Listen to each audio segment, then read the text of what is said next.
In a land where voices filled the royal court louder than truth ever could, there lived a wise king.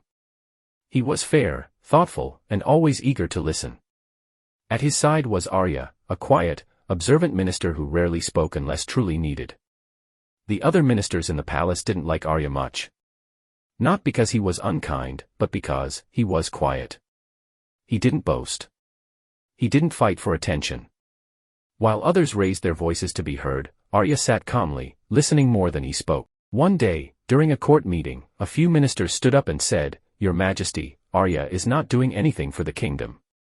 He doesn't speak, doesn't suggest ideas, doesn't take charge. Why keep someone who's always silent?" The king looked at Arya. Arya stood in his usual calm way, no anger, no defense. He simply bowed his head. And then he said nothing. The king was puzzled.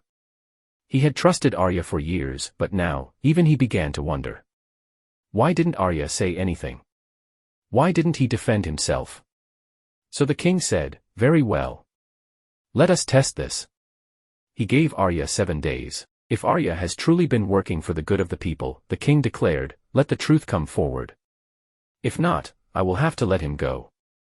The court murmured in agreement. Arya simply bowed again, and walked out quietly. Over the next few days, Arya didn't come to court. He didn't call meetings. He didn't explain himself. He was simply gone. The other ministers whispered, "See. He's hiding. He knows we're right." But on the 7th day, just as the sun began to set, a messenger arrived at the palace gates with a letter. The letter was from a faraway village, a place struggling with a quiet crisis. Their wells were drying up. The crops weren't growing. And people were surviving on very little food. But in the letter, the village elder had written, "We didn't know who to thank, but now we do. Minister Arya helped us before we even sent a message. He sent sacks of rice, clean water, medicines, and blankets. He saved us.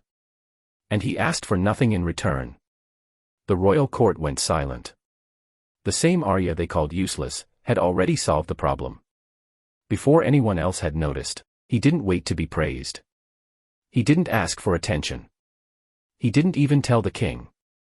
He just helped. The next morning, Arya returned to court. Still silent. Still calm. The king stood up and said, "You didn't say a word." "Why?" Arya replied gently, "Because words are easy, my lord. But action, that's where truth lives." He looked at the other ministers and said nothing more. Because he didn't need to. That day, the king made a new rule: in this court, silence is not weakness. And shouting is not wisdom. Let our actions speak louder than our voices. And Arya. He went back to serving quietly, just as he always had. But now, the kingdom had learned something they would never forget: not everyone who speaks loudly is right. And not everyone who stays silent is wrong. Sometimes, the one who says nothing is the one who's doing everything.